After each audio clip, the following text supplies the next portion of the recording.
आज नाशिक जिल्ह्यातील निफाड तहसील कार्यालयामध्ये या ठिकाणी मी या आमच्या आदिवासी महिलांना पुरुषांना घेऊन निवेदन देण्यासाठी आलो होतो। काल निफाड तालुक्यातील वणी पाचोरा म्हणून एक गाव आहे आणि त्या गावामध्ये आदिवासींची जवळजवळ 250 ते 300 घरं आहेत आणि मला काल त्या ठिकाणी जायला म्हणजे वेळ झाला। मी 8-9 वाजता त्या ठिकाणी गेलो होतो आणि त्यावेळेस मी बघितलं तर सगळ्या आदिवासी वस्तीमध्ये लाईट नाही। त्या ठिकाणी मी स्वतः फिरलो तर घरांमध्ये पाणी, अशी परिस्थिती या निफाड तालुक्यातील राष्ट्रवादी असणाऱ्या आमदाराच्या इलाक्यामध्ये आहे। आणि म्हणून माझा आज प्रोग्राम होता धुळ्याला, परंतु मी त्या ठिकाणी गेलो नाही आणि मला ह्या आमच्या आदिवासी बांधवांची फार किव आली आणि मला असं वाटलं की भारताला स्वातंत्र्य होऊन या ठिकाणी 76-77 वर्ष झालीत आणि तरी देखील आमच्या आदिवासी पाड्यामध्ये या ठिकाणी लाईटची सुद्धा व्यवस्था या ठिकाणी हे सरकार करत नाही आणि त्यांच्या राहत्या घराखालच्या जागेचा सुद्धा प्रश्न आहे।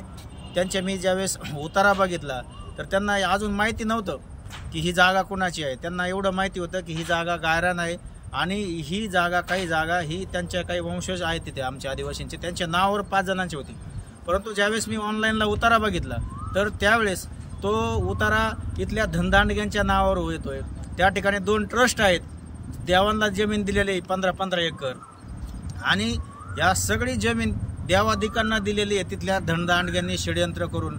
म्हणून या ठिकाणी जी काही गायरान जमीन असेल किंवा त्या ठिकाणी आदिवासींची जमीन असेल त्याचा कोणत्याही प्रकारचा या ठिकाणी खरेदी खत निघत नाही। या कार्यकर्त्यांनी प्रयत्न केले होते, मग ही जमीन कस काय गेली, ही खरेदी कशी झाली आणि त्याचा जाब विचारण्यासाठी आज या ठिकाणी मी तहसीलदार साहेबांकडे आलो आणि त्यांना निवेदन दिलं आणि त्यांना तंबी दिली की या ठिकाणी जर तुम्ही या आदिवासी पाड्यामध्ये जर लाईटची व्यवस्था केली नाही, त्यांच्या राहायच्या घराची जागेच्या प्रश्नाची व्यवस्था केली नाही तर 12 तारखेला या ठिकाणी हे जे काही आमदार आहेत राष्ट्रवादीचे, काय नाव आहे त्यांचं, दिलीप काका बनकर, हे राष्ट्रवादीचे इथे आमदार आहेत। राष्ट्रवादीची या महाराष्ट्रामध्ये कित्येक तरी वर्ष सत्ता होती, आजही ते सत्तेत असताना देखील आज ते या ठिकाणी या आदिवासी बांधवांचे लाईटची सुद्धा व्यवस्था करू शकत नाही। मी या राष्ट्रवादीचा आणि या ठिकाणी हे जे काही शिंदे सरकार आहे, हे फडणवीस सरकार आहे, अजित पवार सरकार आहे, यांचा मी जाहीर निषेध करतो।